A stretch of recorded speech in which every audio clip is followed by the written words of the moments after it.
En realidad la historia enseña, por eso se borra tanto. Y es interesante recordar, traer al presente episodios pasados que pueden servirnos de guía o levantarnos el ánimo, digamos, en esto de el devenir de los acontecimientos actuales. Nos vamos a ir a febrero de 1807. Como ustedes recordarán, en junio del año pasado estuvimos hablando de la primera invasión inglesa y cómo había sido reconquistada la ciudad y que la escuadra inglesa había pedido refuerzos a Inglaterra y estaba ahí a las puertas del Río de la Plata a la espera de esos refuerzos. Ahora bien, ¿qué está pasando en el mundo en esos momentos? Ahí tenemos a Napoleón mandando sus ejércitos a diestra y siniestra en Europa. Tenemos a Inglaterra, que ya es la primer potencia.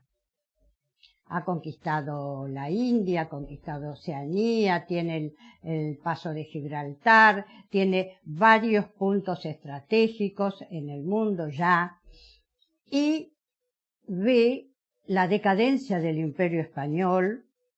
Claro, España ya tenía 3 siglos de colonización en América y sus fuerzas estaban agotándose. Como toda potencia imperialista tiene un ciclo de nacimiento, esplendor y muerte.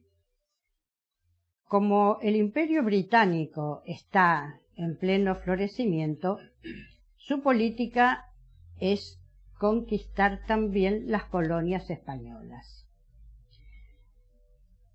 Hay que decir que en las colonias españolas, desde fines del siglo XVIII, hay grupos que conspiran para lograr la independencia. En todas las colonias, de México hasta el Río de la Plata, hay distintos grupos, personajes que se reúnen, que conspiran. Yo siempre dije que la rebelión de Túpac Amaru, que ya llevaba más de 30 años acaecida, dejó enseñanzas y dejó influencias. Más allá de las ideas de la Revolución Francesa, por supuesto.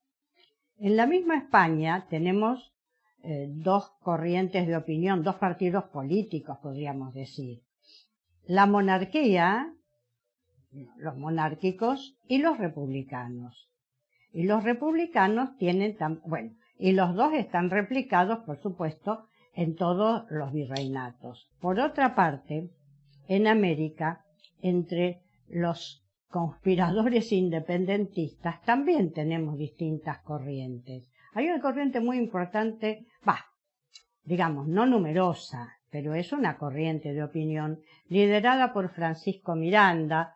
Miranda había nacido en el virreinato de Nueva Granada, creo, no sé si lo que ahora es Venezuela o Colombia, y estaba absolutamente convencido que el Imperio Británico iba a apoyar con toda su potencia la independencia de las colonias españolas para ser países libres e independientes.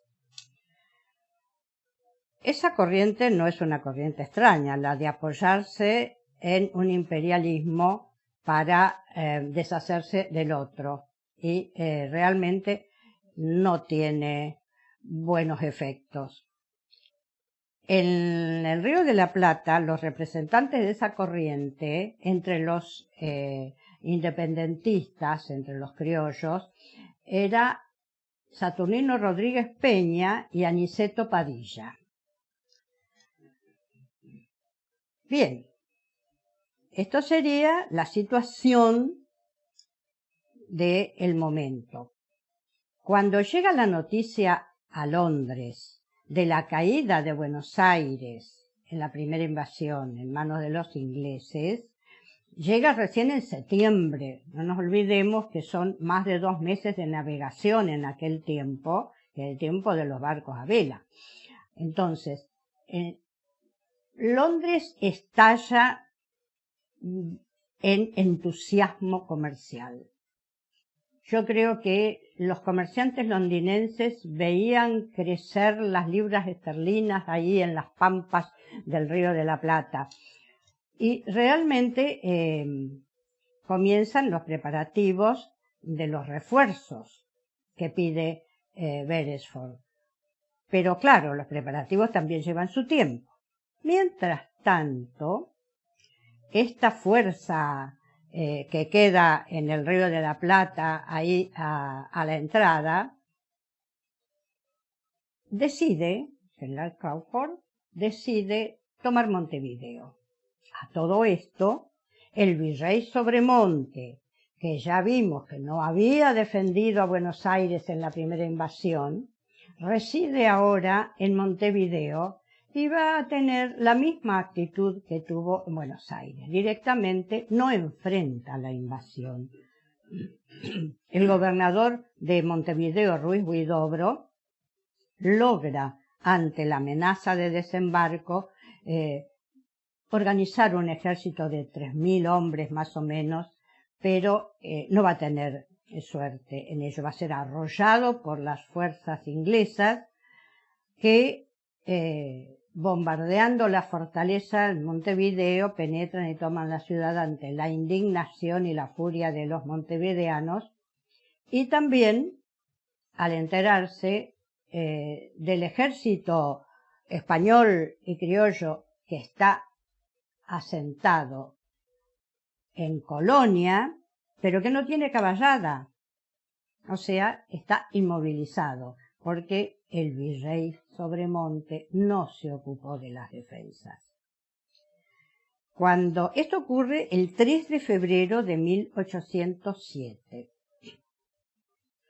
cuando la noticia a las 24 horas más o menos cruza el Río de la Plata, llega a Buenos Aires, realmente la situación es, además de la indignación por la actitud de Sobremonte, que repite lo que ya sufrió Buenos Aires,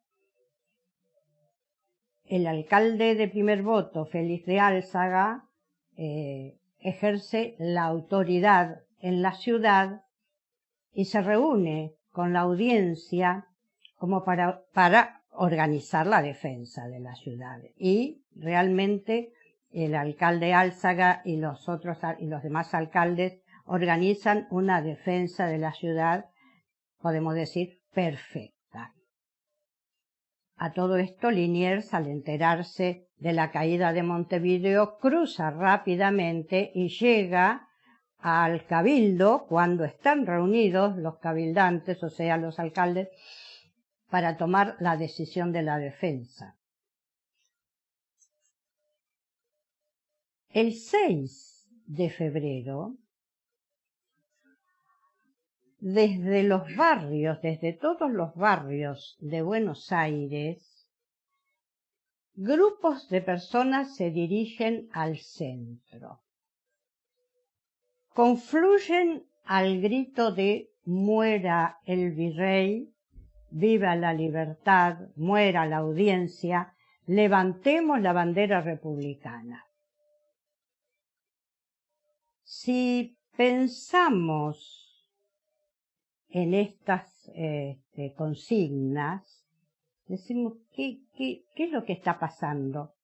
Levantemos la bandera republicana. Los que tenían esa consigna eran los españoles, que también formaban parte de estas columnas que salían de los barrios. Acá hay una unidad criollo-española, y son los españoles republicanos, liderados por Álzaga, que, por supuesto, no vamos a pensar que quieren la independencia de Buenos Aires, de las colonias, quieren una república en España, pero conservando las colonias, ¿no? Las cosas en su lugar. De cualquier manera, aquí contra el inglés, contra el invasor, contra la nueva potencia más agresiva que la vieja potencia decadente que es España, españoles y criollos, los republicanos españoles y criollos se unen. Y se unen exigiendo la destitución del virrey. Esto, algunos historiadores lo plantearon como una insurrección contra la autoridad española en Buenos Aires. Y realmente creo que es así. Porque por primera vez el pueblo de Buenos Aires exige a las autoridades y consigue su objetivo, porque Liniers va a ser destituido realmente. Ahora, lo interesante es que los comerciantes ingleses y los oficiales ingleses de las tropas de Montevideo, en sus cartas a sus superiores y a sus familiares, al no entender lo que realmente estaba pasando, opinan que Buenos Aires se ha declarado independiente. El grito de ¡Viva la libertad! Levantemos la bandera republicana aparece en un diario de Filadelfia, en Estados Unidos, como que Buenos Aires, al igual que las colonias inglesas de América del Norte, se ha declarado independiente, lo cual no era cierto, claro. De cualquier manera, esta salida del pueblo, de los barrios en Buenos Aires, no es tan espontánea como uno pudiera creer. Decíamos que los patriotas venían trabajando por la independencia. Las reuniones en las casas de Vieites, en las casas de Saturnino Rodríguez Peña también venían llevándose a cabo, y los más jóvenes eran los que establecían el contacto con los barrios de la ciudad, porque ahí está lo que dice Belgrano. Belgrano interpreta perfectamente el resultado de ese trabajo político que se ha hecho y el estado de ánimo de esa gente de los barrios, y por eso en su discusión con Saturnino Rodríguez Peña y los que estaban con la corriente de apoyarse en Inglaterra para independizarse de España, dice: el amo viejo o ninguno. El amo viejo, porque ellos están en ese momento confluyendo con los españoles republicanos para eliminar al virrey, y ninguno, porque la idea de los criollos es la idea de independencia. Entonces tenemos así la primera batalla del pueblo de Buenos Aires en las calles, que ha seguido siempre en la historia hasta el día de hoy. Y hay que pensar en esta situación, y hay que ver qué es lo que nos dejó aquella insurrección. Mientras tanto, cuando llegan los refuerzos, rápidamente, al mando del general Whitelock, mientras tanto y rápidamente se contraponen. En realidad, recién en junio van a llegar los refuerzos, y en julio va a empezar la segunda invasión a la ciudad de Buenos Aires. La ciudad de Buenos Aires fue tomada por los ingleses. En un primer momento hay un choque con el ejército de Liniers en los corrales de Miserere, donde hoy es Plaza 11, y los ingleses avanzan hacia la ciudad. O sea, están en las orillas de la ciudad y avanzan. Lo que no advirtieron es que la ciudad los esperaba.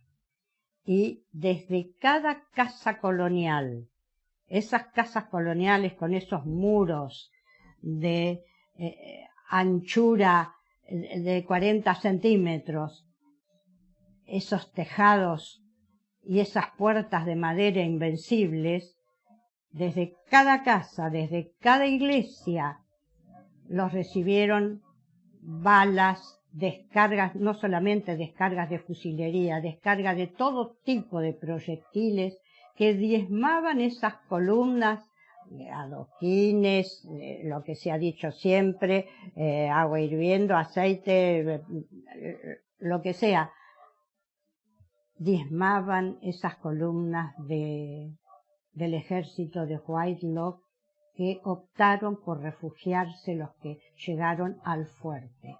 Y Whitelock, el general, o sea, el ejército inglés, por segunda vez tuvo que rendir su espada en la ciudad de Buenos Aires.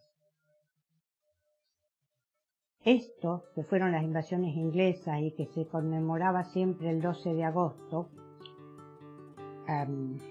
ha sido borrado, olvidado. ¿Por qué será? Hasta la próxima.